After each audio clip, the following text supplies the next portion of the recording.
Secretos del Shred.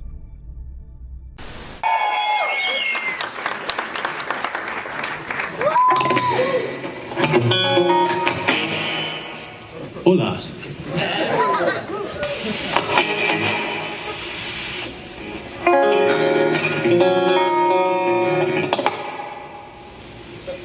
All right, so I haven't had much time to play today, so I'm just gonna mess around. Cool? Yeah. Okay.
Thank you very much.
right, thank you.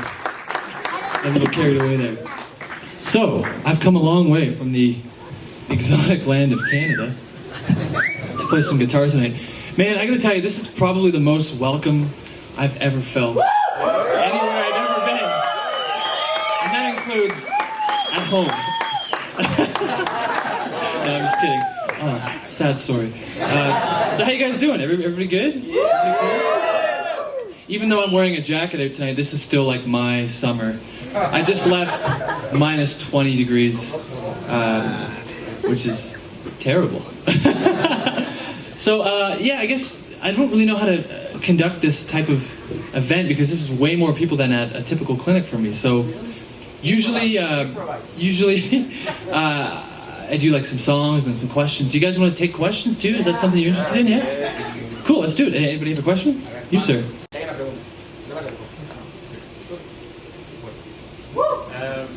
Hi, nice to meet you, by the way. Hi. I like your scarf. First of all, you're rock man. Thanks, dude. You did some guest solos for Dave, Maxim, Nietzsche, and the guys at Clínica. Yeah. I got the question. They weren't wonderful, by the way. I have the question. Pardon me, what was that? Sorry? They are wonderful. Oh, I think you said they weren't wonderful, by the way. I was like, yeah, they're okay, I guess. Sorry. Thanks.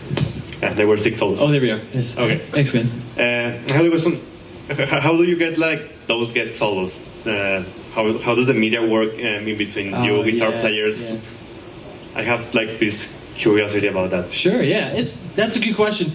A lot of that stuff, it happens in the weirdest, unknown kind of way. Like, I'll take you back in time a bit here. So let's go back a few years. I was getting ready to record my second album, In a Locker Room on the Moon, and I had just come off the ultra low, depressing experience of releasing my first album where nobody bought it. Because, you know, what do you expect, right? You put an instrumental record out, no one knows who you are. Anyway, so I learned a lot from that. I was like, oh, I gotta do one more, I gotta try harder, I gotta put everything into it. So, I ended up driving down to Maryland, because I knew an engineer down there named Taylor Larson, who had worked with a few kind of like modern... Yeah, exactly, you know, totally. The whole DC kind of scene. And on the last day of tracking, when I was recording, I don't know if it was Evil Stepsister or Sam Monster or something, Spencer and Matt from Periphery, the singer and the drummer, were at the studio because they were going to be recording something for a Sumerian tribute record, like their label. And Spencer, he and I, we hit it off pretty good. I find him way more entertaining than I ever have been. And he really liked the music, so he asked if I wanted to join a band with him, which didn't really go anywhere because 12-hour drive difference is difficult to maintain band practice. And that band was very short-lived. We just did a few demos. It's called The Mothership. You guys ever hear about that? You're a true fan if you know what that is. Does anybody know what that is? No one knows what it is. There's no true fans. I'm just kidding.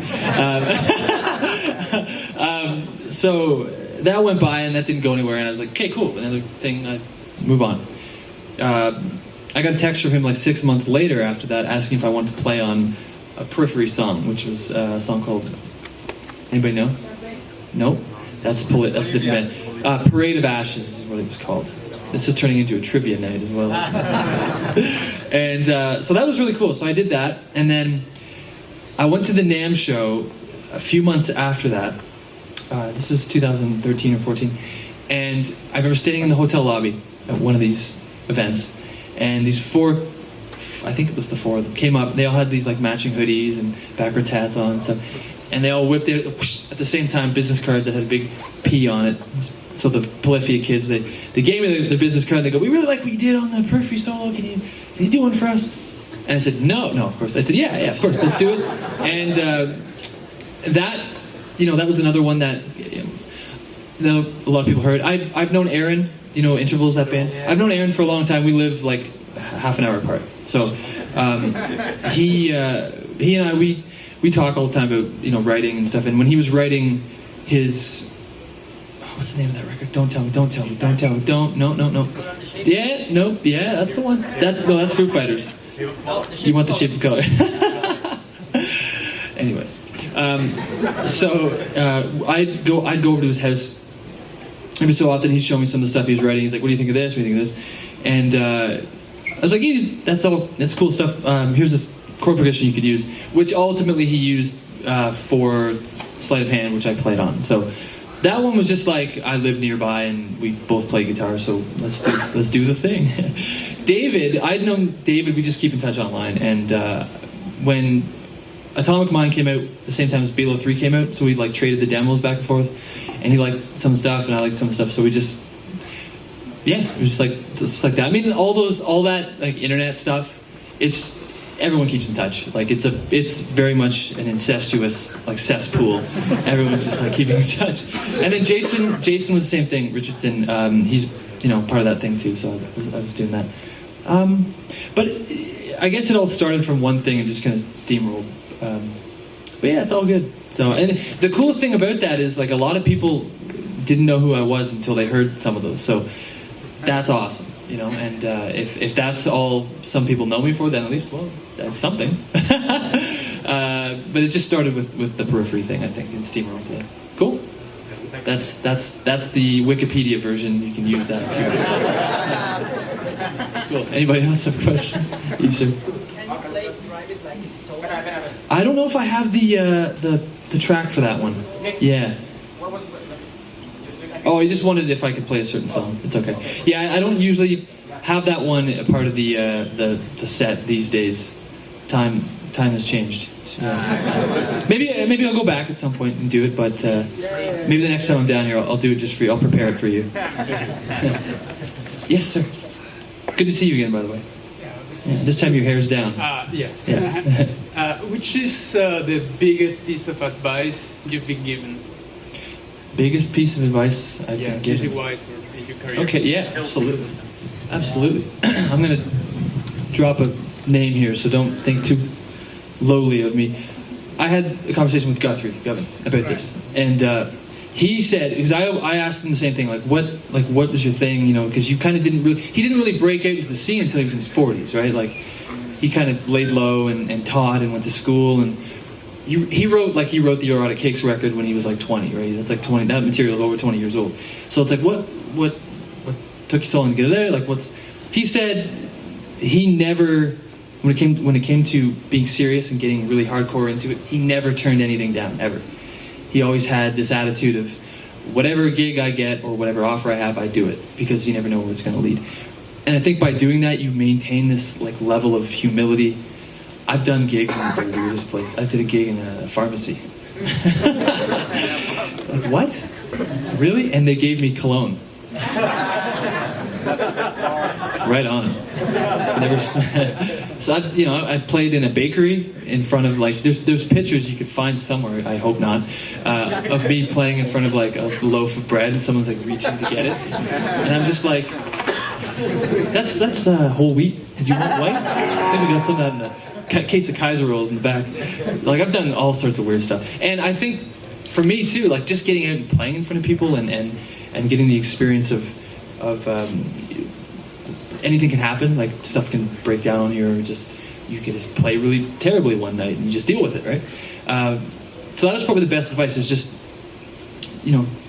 do everything, do whatever you can, go for it. Even if you think it's a little bit below you, it's sometimes it's still worth doing. I mean, I'm just a guitar player. I'm just a guitar player, so I'll take sometimes whatever I can get, And I just feel like it encompasses a lot of other things too. Like it keeps you grounded. It keeps you in touch with what you were doing from the beginning, and you meet a lot of cool people like that, like really humble other musicians in the same boat. I look at this, like when I get to come here and do this type of thing, I look at this as this is the last time this is ever going to happen, because I'm still amazed it's happening. So it's like, oh my God, this is amazing. So I don't think this is how it'll be every night now. Yes. I've done clinics where 3 people have shown up, or 2 people have shown up, or we've had to cancel it because no one showed up. So yeah, I just do whatever I can. That's my advice. And I guess other than that, try. It's very difficult to get anywhere in this industry with a bad attitude. Try and be positive and always be a nice person. That's been a big thing for me. Huge thing. Sounds really cheesy, but it goes a long way. Especially if you have people talking about you. I mentioned this in the masterclass. Like, it's a small industry where everyone talks to each other. So if someone says like, oh, you're working with him? Oh man, yeah, he's an asshole or whatever. But if they go, yeah, he's cool. Like, you should totally work with him. Then it's like, it gets around. So Okay, cool. Yeah. Yeah, right on. All right, I can play some more music.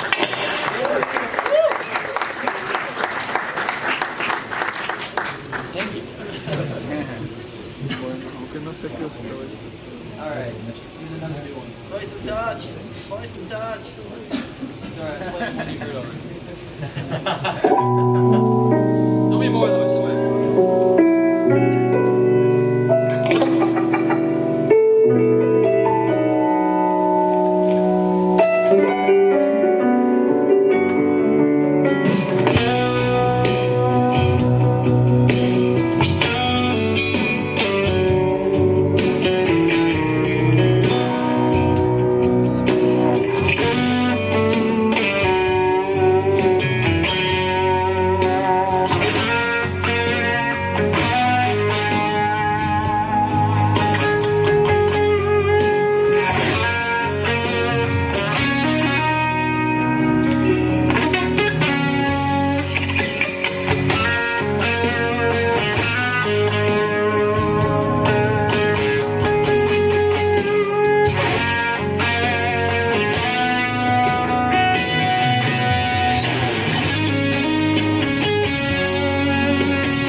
No, it's just feeling good. All right, I can play a slightly older one for you here.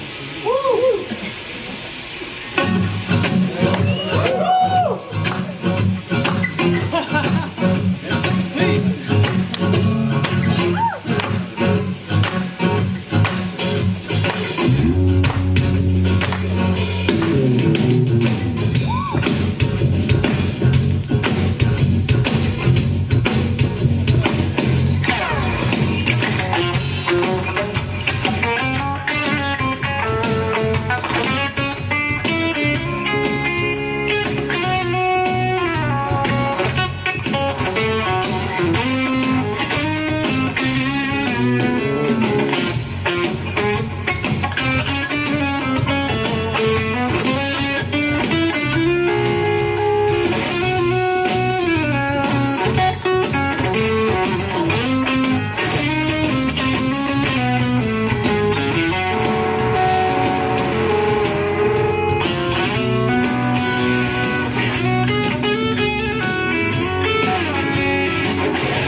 All right, some time for a couple more questions and some more music. What? Who said that? You, sir. Way over in the corner there. How's it going? Hello, well, you're great, you're master. Oh, jeez. Thank you. You said some minutes ago that you learned a lot from your first album. I wanted to ask, if you have any advice for someone who would like to release an album, a solo album. Absolutely, yeah. Absolutely. Oh man, where to begin? Well, I think you could prepare. You could prepare forever. You could write music forever and spend your whole life working towards one record. Shooting your silver bullet. I just released it because I was like, I'm ready. Like, it's time to do it. As soon as I noticed something happening, as soon as I released an album, that's when I had a way of being an artist, so to speak. It was like I had a business card. I had a product. I had something I could show people. This is what I do. This is my sound. Not only that, but because I went with a very like a personal kind of art style that I really like. I went for this like B-movie kind of sci-fi fantasy type of thing. I love all that kind of old sci-fi stuff.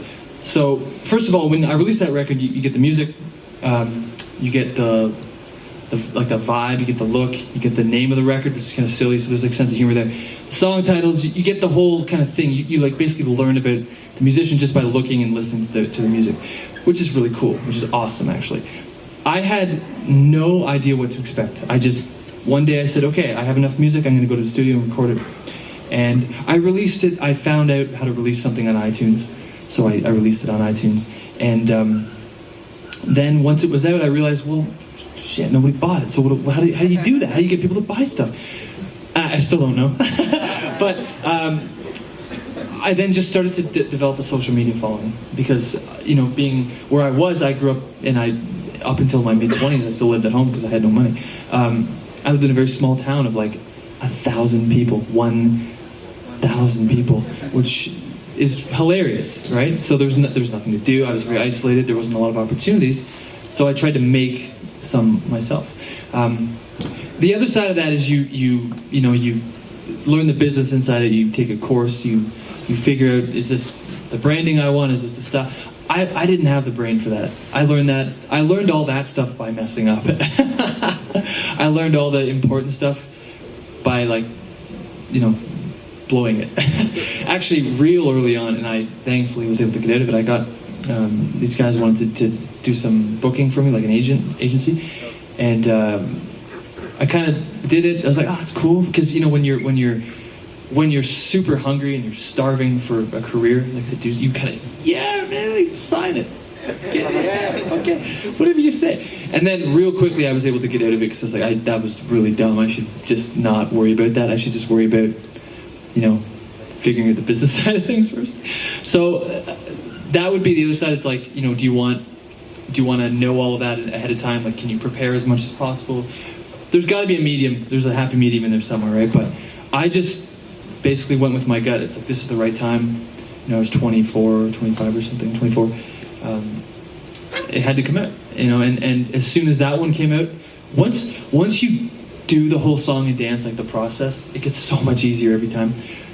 In a lot of ways, but in a lot of ways it gets harder because you always need to do a better job than the time before, and that usually involves spending more money. am I gonna do for the fifth one? Oh my god.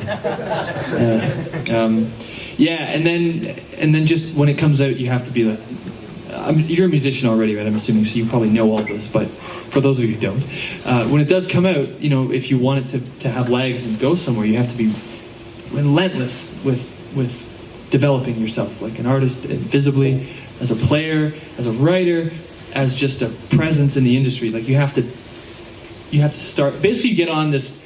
I'm trying to think of an analogy. You get on this train that's out of control and it could crash at any minute, but you need to try and steer the train. You're like, oh my god, I gotta keep going. But you never know when it's gonna fall off the rails, right? So you're full tilt the whole time. For example, for me, the first thing I do when I wake up in the morning is I play my guitar. When I have a chance, of course, and when I'm traveling, it's harder. Last thing I think about before I go to bed is the guitar. First thing I think about when I wake up is the guitar. I spend most of my days working on music, talking about music, teaching music, handling emails, which isn't as fun, about music, deciding what to do next about music, what music I'm going to listen to in the car when I drive to go to a rehearsal, what's on my Apple Music playlist. Basically, it's all about music. It never stops. It can't stop. And if it stopped, I don't know what I'd do. So yeah, just when you feel ready, you'll know. You'll know. It's like love, I think. Do you feel like you're ready to do it? Do you have the material down? She thinks you do? Then you do. Your girlfriend will tell you the truth. My girlfriend's hilariously honest with me. Actually, too honest. Like, she'll break me down a little bit, and if there's time, she might build me back up, but if there's no time, then it's no big deal. Those are good ones. Yeah. Those are the good ones. Yeah. Yeah, so if you feel ready, just start figuring out what you need to do to get it done. And if it's recording, if it's you need musicians, I usually commission certain musicians. Like I find a way to get in touch with people I really like their playing. Sometimes it works, sometimes it doesn't. But I have like a lot of friends that play. I have a really great bass player friend. He does a lot of stuff for me when we do demos and stuff. But when you feel like you're ready, just go for it. And try and think small goals, because making a record, I always think the inception or the concept of a record to having the end thing in your hand is impossible. It's like this impossible journey that you can't even imagine finishing it. Like how? And even after I've done it 4 times, I still think that way. So I've learned to kind of like compartmentalize things with small goals, day by day. Save this money or max this credit card out after you max that credit card out, and use that credit card to pay off that credit card that used to pay off that credit card. Yeah, so little goals like that. Yeah. Cool.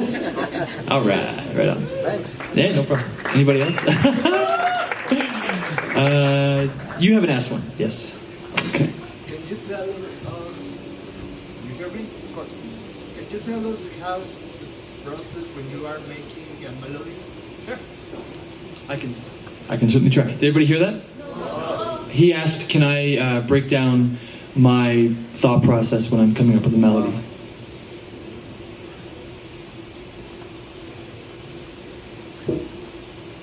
Okay, so from what you've heard tonight, you can tell that melodically, I'm very simple.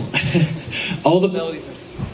Mike went dead. No, it's back. All my melodies are very, very simple. They're very singable. They're very one note at a time kind of melodies. When I improvise or play guitar solos or fill in the blanks, that's however I'm feeling at the moment, trying to squeeze notes in. Maybe they don't belong. And as you can see, sometimes it fails miserably. But that's okay. So usually I kind of judge a piece of my own music by, can I sing it with just an acoustic guitar in my hand? So like if I took, let's say, the Hypergiant, that's the third song I play with that melody.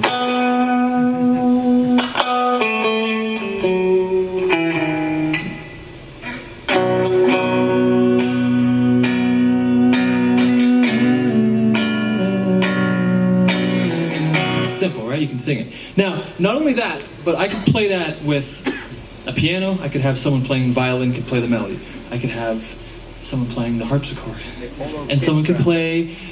Exactly. Anything. It doesn't matter. The fact is, it doesn't just live on the guitar. That's the most important thing to me, because I don't like to think when I'm writing as like a guitar player, because I fall into these patterns and these shapes and these boring things I've been doing since I was 14 years old. So I try to think melody first, harmony, what am I doing with that note? What's going under that note? What's the kind of the harmony basically between it? So I'll kind of break something down for you.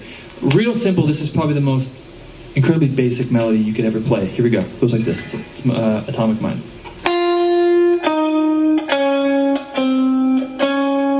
To me, as I play that, that sounds like I'm teaching someone how to play a scale for the very first time, or someone that has one finger and they're playing a solo.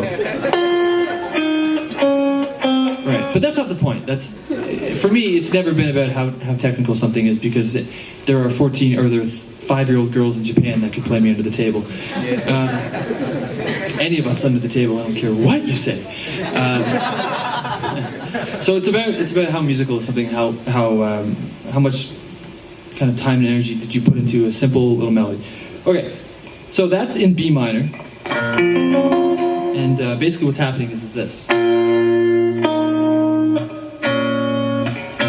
And there's this note, this mystery note at the end. It's D note. I looked at that as like, it's a call and response type of thing. It's 1, 2, 3, 1, 2, 3, 1, 2, 3, 1, 2, 3, chord change, 1, 2, 3, 1, 2, 3, 1, 2, 3, 1, 2, 3. So it's like 2 parts, right?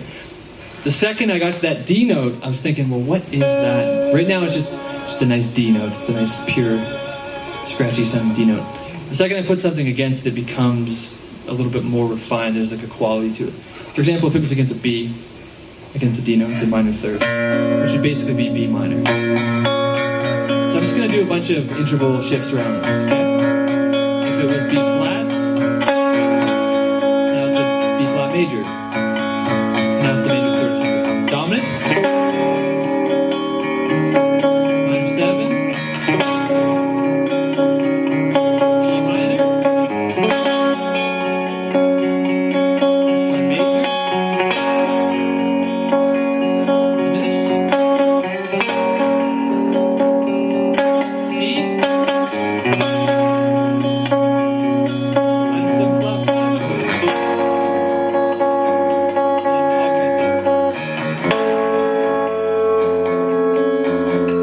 Anyways, the point is, it sounds like there's a lot of movement happening, but it's just the same pitch. I'm just harmonizing it a little bit differently.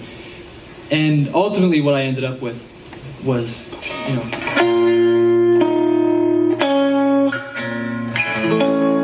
because it's this kind of like drag.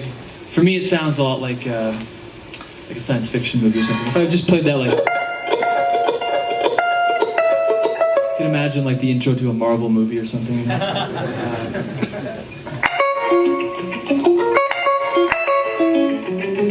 kind of thing. And that was really dramatic, but it's so simple what was happening harmonically. It's just 4 notes. And then I would build the theme around that, of course. So that's step 1. If I don't have anything there, then the song, I don't even go near it. I won't even... If it's just a mess of me coming up with a chord progression and trying to glue a melody on top of it, to me, if you have a chord progression, this is my opinion, which is totally irrelevant to all of your lives, by the way. If I had a cool chord progression that I'm really stoked on, that's awesome chord progression, and then I tried to come up with a melody on it, that to me, and here's another analogy, I guess, is like trying to put 2 puzzle pieces together that just don't fit, and you eventually get them to fit, but you've destroyed the puzzle pieces. You're like, yeah, that looks good, right? But then you end up at the end of the puzzle going, where's Waldo? You just don't know where he is. Yeah, so if I don't have that, I have nothing. So, one more example. The first song I played, Remarkably Human. The melody, very, very simple.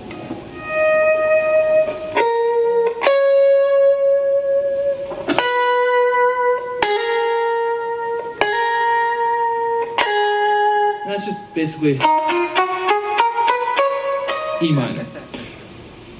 So when I was coming up with the harmony for it, I was kind of thinking, what can I do to make that sound less lame? And now, also keep in mind, I didn't necessarily decide out of any possible melody combination, that's the one. It kind of, the chords and the melody a lot of times are simultaneously kind of stumbled upon at the same time, basically. If that was a word you didn't quite understand in English. sometimes it's not. Sometimes it's the melody. There's something about the spacing or the interval. Anyways, that turned into this. Well, let me show you what it could have been. What it could have been is this. See that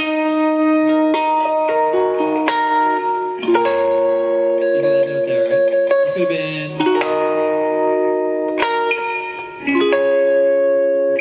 And one more. I'm sure this is getting old by now.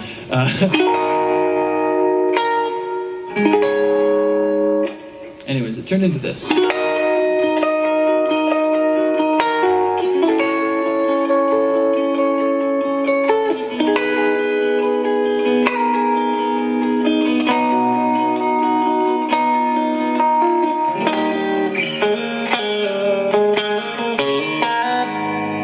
So, very simple, but just that one chord change offset what you would have maybe typically heard. So that's like...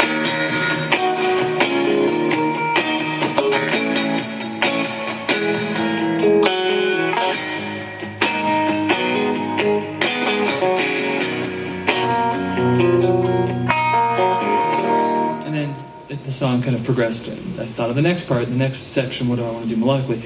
And then I turned the key around to E major instead of E minor. As opposed to... It's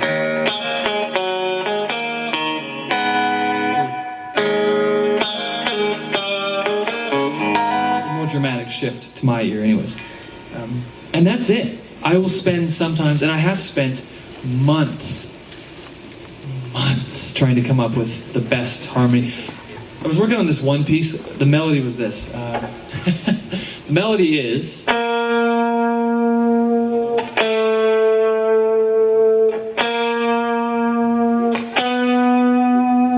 know, right? So I think the harmony was like...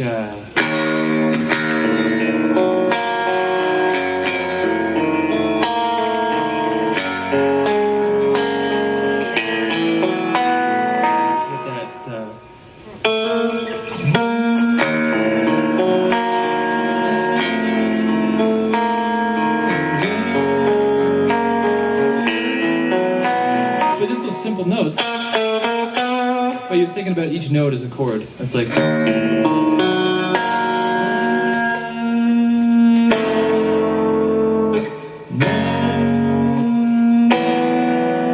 And then it actually has a little bit more meaning than just, oh, look how easy that is to play.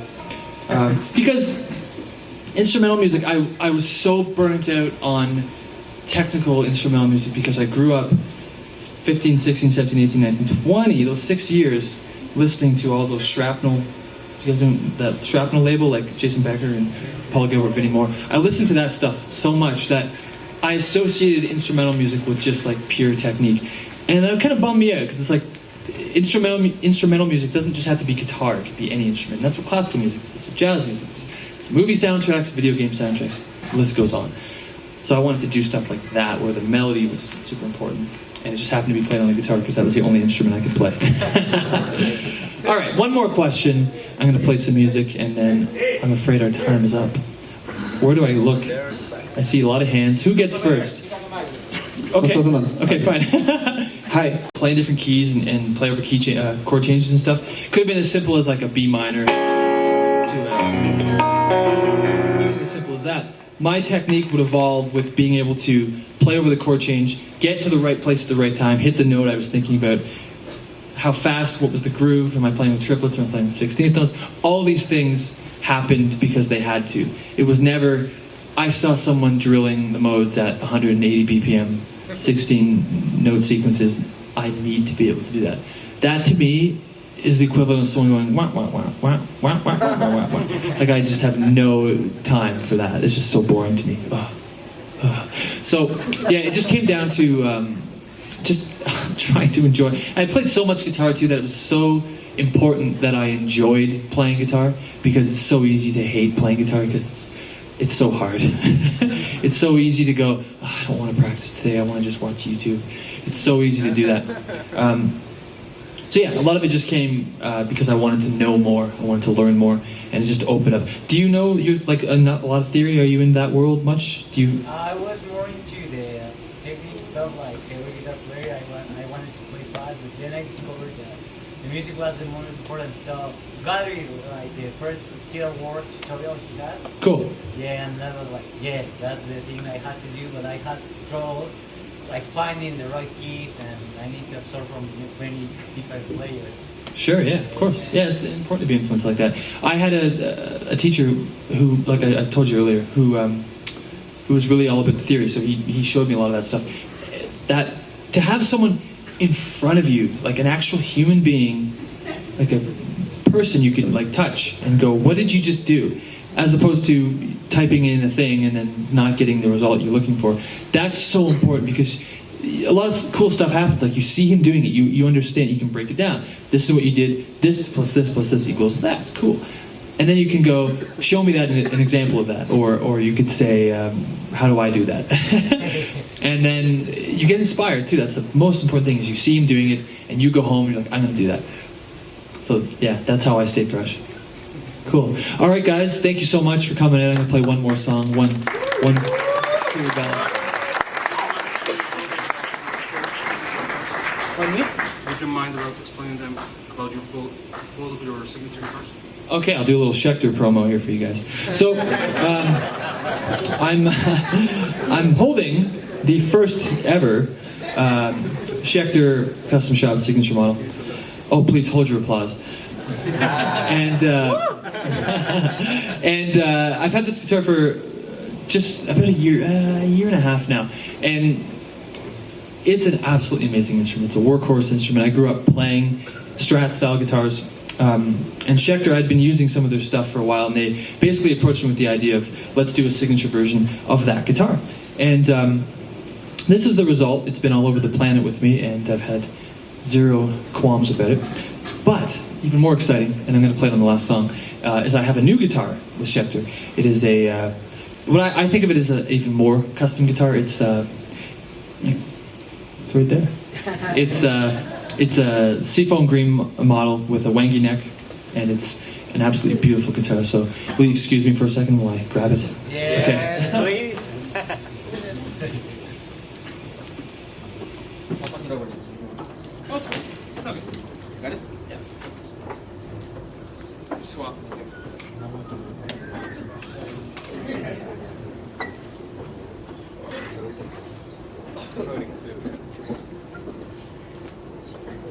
By the way, I'm such an idiot. I do all these tours without strap locks.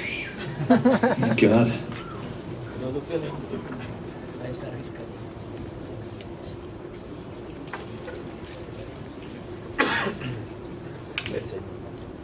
Do you guys find it cold out tonight? Yes. Is it cold for you guys? A little bit. It's hilarious.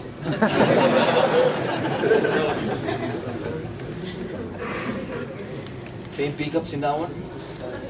No. These are different ones. These are the original pickups. I'll explain more in a second.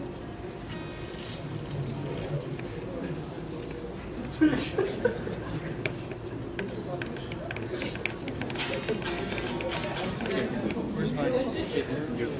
Alright, so... This guitar is going to sound a lot different too, because the guitar you've been hearing me play all night has signature Shecter custom shop pickups that we are releasing at NAMM as well. So I'm doing pickups with Shecter now. So yeah, beautiful guitar, Wenge neck. We've called this Atomic Green. Very simple design. It's got an ebony fretboard, classic kind of Graphtec nut, lock and tuning heads. Just an absolute beast. Are any of you guys going to NAMM this year? Sorry if that's a sore spot for some of you guys. You are. So you'll see it there. He's going to come back and he's going to tell you all about it. He's going to play it. What is that wingy neck? Yeah. What does that mean? I never heard. It's basically it's a bit more of a mid-rangey kind of sound. It's an African hardwood, and they had one at the custom shop when I went down a couple of years ago, and they said, you know, it was really cool of them to say this, but they said, we want to build you a guitar. Like, what do you want? Take whatever you want. I said, I want that neck, and I want it on a green body because I thought it looked like mint chocolate ice cream. And they saw it and they were like, that's a cool looking design. And then a lot of people online saw it, and a lot of people bought the guitar. And I was like, really, it's cool going on here. So then they said, let's make it a thing.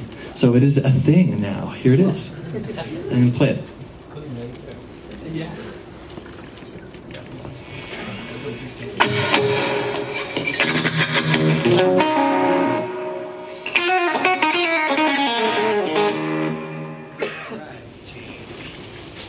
So once again, thank you guys very much for coming in. Thank you. Really appreciate it. Crazy. Hopefully I get to come back. Hopefully see you guys all again. So I don't know where they're going to be doing the signing, but there's like a bunch of merch and stuff, and we can take pictures and swap stories and become best friends and all that stuff. Okay, cool. Thanks, guys. Thank you. I might need the backing up just a hair. Here we go. I think.